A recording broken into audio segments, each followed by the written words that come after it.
बिस्मिल्लाहिर्रहमानिर्रहीम rabbi ज़िदनी इल्मा. Okay, the next thing we'll talk about the different types of NAT implementations. So there are plenty of advanced NAT some concepts as well. We are not getting into that. So basically we have three types of NAT: static NAT, dynamic NAT, and port address translation. Now let's see one by one what is the difference. Now the name itself says the static NAT is kind of manual configuration. So static NAT is a method where we'll be doing one-to-one mapping. Remember, one-to-one mapping means one private IP address. Let's say in my example here, 192.168.1.1. Let's assume this is your private IP address is mapped with some public IP, whatever it is, 51.1.1, let's say. Now similar way, the second private IP is mapped with the second public IP, and the third private IP is mapped with the third public IP. So it's a kind of one-to-one mapping. You cannot map multiple IPs to one single IP here. It's a one-to-one mapping, and this mapping is done manually by the administrator.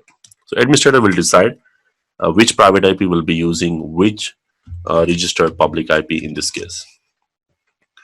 So every private IP needs to be registered with one separate public IP, one-to-one, which means for every one private IP, you need one public IP.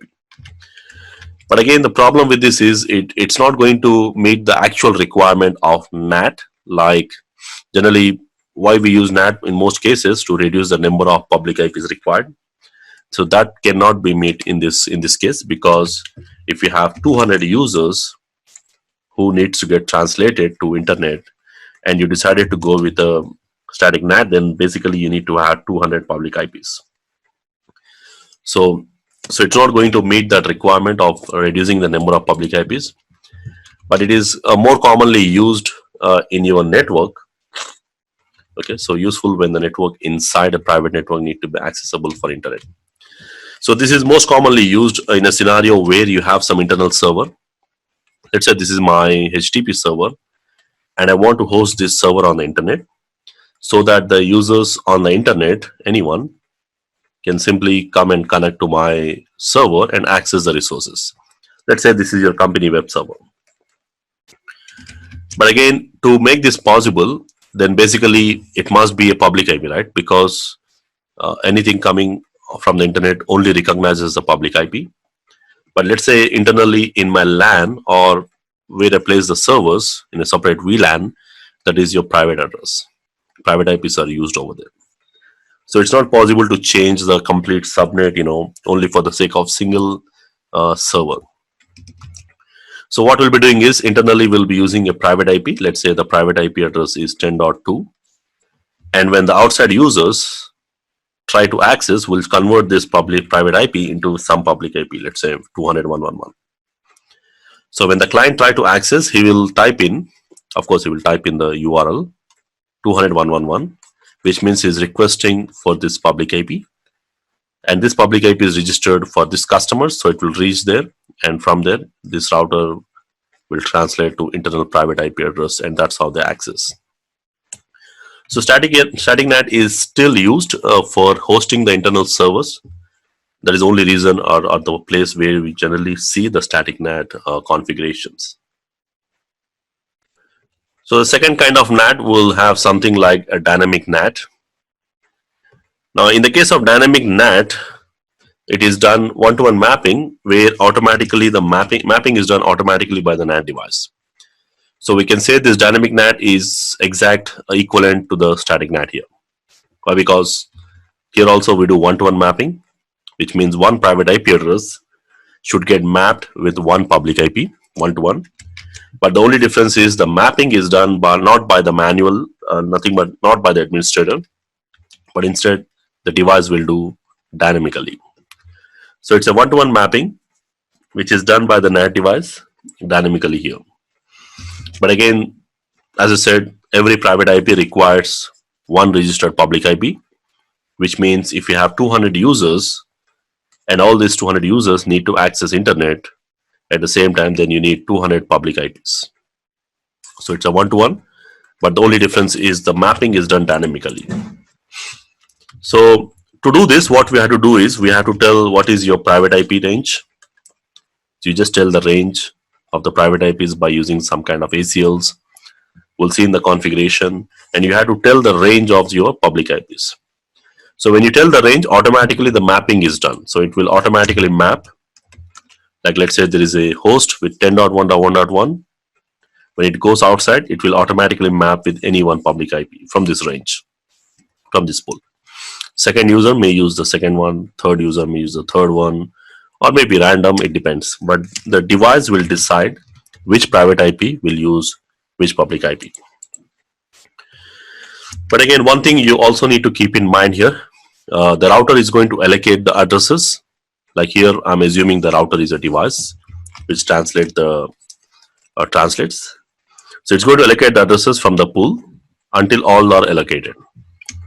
Which means, let's say, if I have 100 users in my private network, and on this device we have defined the range of the public IPs. Let's say I have given the range of public IPs, let's say something around 70 public IPs. So which means out of these 100 users, if the first 70 users are trying to reach, they get translated. So 70 users will get translated. That's going to work. But when the 71st user, when he wants to go outside, and this device do not have any public IP, so there's no public IP to allocate, then basically the packet will be discarded, which means it will be dropped. So the users, which means if you have 100 users, you need to have 100 public IPs again. If you have 1000 users, you need to have 1000 public IPs. And let's say, assume all wants to go to internet, okay? But let's say out of 100 users, you just need only 50 users may go to internet. And in that case, there won't be any problem because we have 70 public IPs. So again, that is a limitation here. So as I said, if all the pooled IP addresses are in use, like in this example, if all the 70 public IPs which are allocated, if they all are used by 70 users from the LAN, then basically the router is going to simply discard the packet. And again, we don't use dynamic NAT as well in today's network because, again, the same reason of static NAT. The problem here is you need to have the private to public IP the same ratio. So if you have 200 users who needs to go to internet, you need to have 200 public IPs. Okay. So for hosting internal servers also, we don't use this. So basically, we'll be using the third NAT most common, that is the dynamic NAT overload or the PAT1. Okay, the next thing we'll talk about the third NAT. So the third NAT, we call it as a port address translation, or it is also referred as dynamic NAT overload. Now the difference here is, in case of PAT, this is the one which we use for the internet. Now in this scenario, what we'll be doing is, let's say this is my LAN and we have thousands of users, and these thousands of users can go to internet with only one public IP, minimum one public IP you can allow. So which means internally we'll be using a private IP addresses, maybe let's say thousands or hundreds. But when they go to internet, they go with one single public IP. Okay, so minimum one. Of course, we can have more than one as well.